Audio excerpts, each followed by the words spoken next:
Good morning. आज के हमारे व्याख्यान का विषय है सतलुज गंगा ब्रह्मपुत्र का मैदान। इस मैदान की स्थिति एवं विस्तार। हिमालय पर्वत श्रेणियों के दक्षिण में अधिकांश उत्तरी भारत पर पूर्व से पश्चिम लगभग 3,200 किलोमीटर लंबाई तथा 150 से 500 किलोमीटर चौड़ाई में यह धनुषाकार मैदान विस्तृत है। कांप के निक्षेपों से निर्मित यह मैदान अत्यंत समतल है। इसका ढाल एवं उच्चावच बहुत मंद है।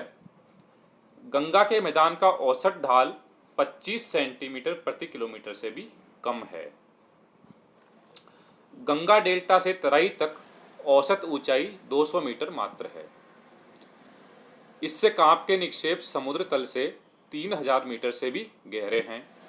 इस मैदान का विस्तार सिंध पाकिस्तान से अधिकांश भाग, उत्तरी राजस्थान, पंजाब, हरियाणा, उत्तर प्रदेश, बिहार, उड़ीसा, पश्चिम बंगाल, बांग्लादेश तथा असम के आधे भाग पर स्थित है।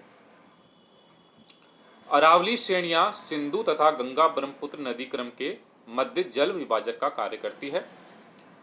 उत्तरी मैदान को हम निम्न प्रकार से विभाजित कर सकते हैं। पहला भाग है हमारा पश्चिमी मैदान।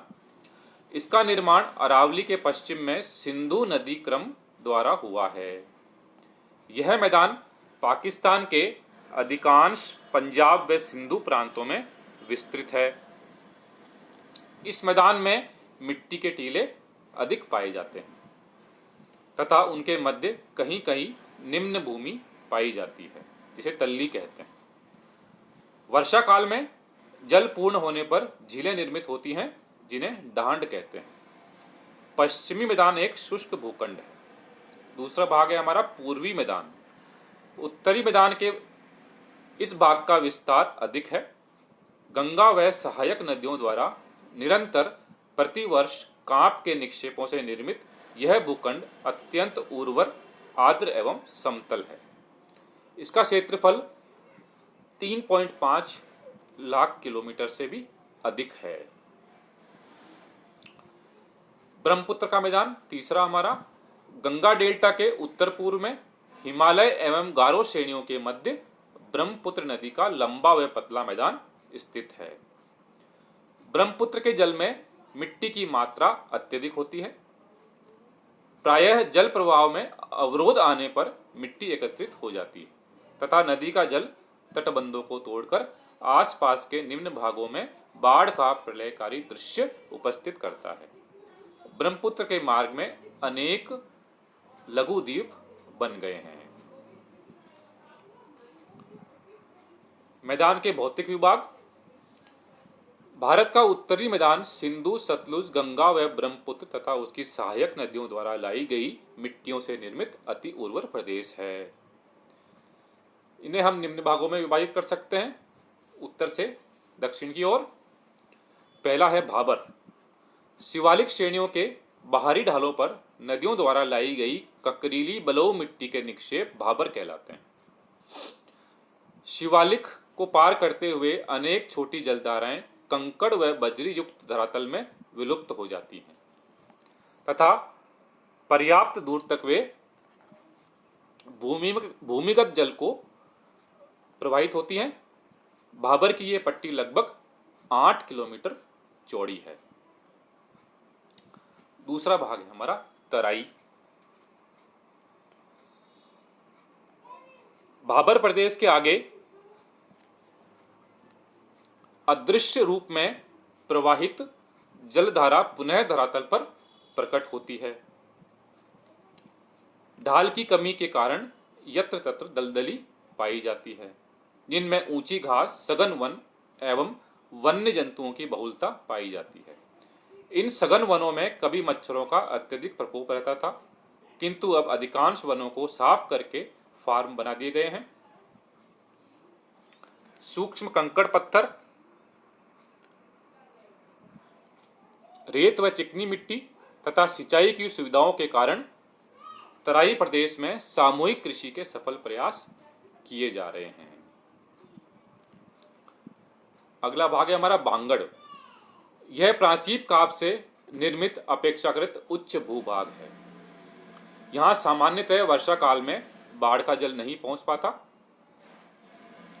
यहाँ जल तल वाटर लेवल अधिक गहराई पर मिलता है। यहाँ चूना युक्त ककरीली मिट्टी पाई जाती है जिसमें आर्द्रता कम होती है। पंजाब व उत्तर प्रदेश में बांगड़ भूमि का अधिक विस्तार पाया जाता है। अगला है खादड़। यह नवीन कांप से निर्मित निचले मैदानी भाग हैं जो वर्षा काल में बाढ़ग्रस्त हो जाते हैं। पूर्वी उत्तर प्रदेश, बिहार व पश्चिमी बंगाल में खादड़ की अधिकता पाई जाती है। बांगड़ भूमि में कहीं कहीं बालू के ढेर पाए जाते हैं जिन्हें भूड़ कहते हैं। दो नदियों के मध्य की भूमि को दोआब कहते हैं। उत्तर प्रदेश, राजस्थान, पंजाब में शुष्क भूमि पर कड़ी, नमकीन व क्षारीय मिट्टियों का विस्तार पाया जाता है। इसे रेह या कल्लर कहते हैं। जल प्राप्ति वर्षा या सिंचाई के पश्चात तत्काल वाष्पीकरण के कारण रेह उत्पन्न होता है। गंगा व ब्रह्मपुत्र नदियां मिलकर एक विस्तृत डेल्टा का निर्माण करती है। समुद्र के ज्वारीय जल के कारण इसका अधिकांश निम्न भाग दलदली है जिसे बील कहते हैं। उभरे हुए उच्च भूभाग चार कहलाते हैं।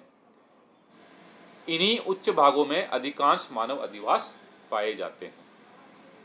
उत्तरी मैदान की उत्पत्ति। हिमालय पर्वत के निर्माण के कारण हिमालय व प्रायद्वीपीय पठार के मध्य एक गहरी खाई बन गई थी जिसमें तैतीस सागर का जल भर गया। अरब सागर व बंगाल की खाड़ी उसी जल का अवशिष्ट रूप है। हिमालय से निकलने वाली नदियां उस खाड़ी के तल में कंकड़, पत्थर आदि अवसाद का निक्षेपण करने लगी। उसी से वर्तमान विशाल उत्तरी मैदान की रचना हुई। इस मैदान का निर्माण प्लीस्टोसीन युग व आधुनिक युग का माना जाता है। सुएज के अनुसार उत्तरी मैदान प्रायद्वीपीय कठोर भाग के सामने एक विशाल गर्त के रूप में निर्मित हुआ जहां से 33 सागर के तल की मिट्टी प्रायद्वीप की ओर निक्षेपित हुई। आधुनिक भूवैज्ञानिक इस मैदान को एक साधारण गहरा सागर मानते हैं जो नदियों द्वारा लाए गए निक्षेपण से बना। इस मैदान की भौगोलिक विशेषताएं निम्नलिखित हैं। यह मैदान अत्यधिक समतल है। इस पर पहाड़ियों व टीलों का प्रायः अभाव पाया जाता है।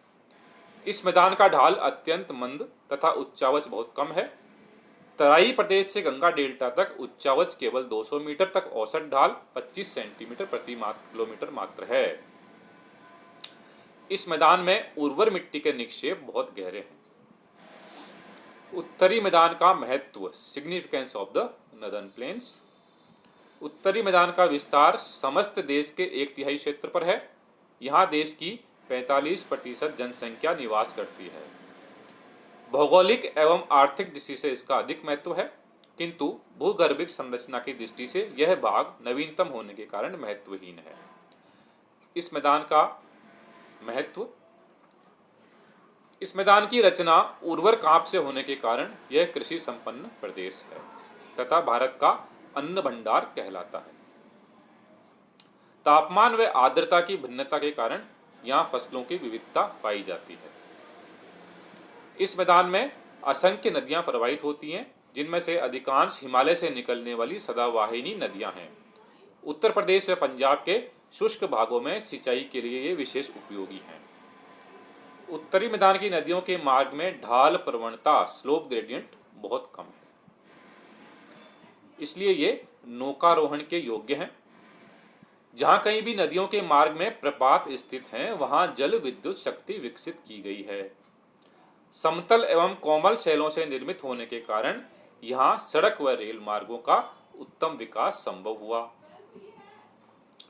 नवीन शैलों से निर्मित होने के कारण इस मैदान में खनिजों की कमी पाई जाती है। मैदान के पूर्वी एवं पश्चिमी छोरों पर कहीं कहीं कोयला एवं पेट्रोलियम प्राप्त होने की संभावनाएं अवश्य हैं। शताब्दियों से यह मैदान सघन जनसंख्या के पोषण में समर्थ रहा है। भारतीय सभ्यता एवं संस्कृति यहीं फली फूली है। यह मैदान भारतीय इतिहास, राजनीति एवं धर्म का भी केंद्र रहा है।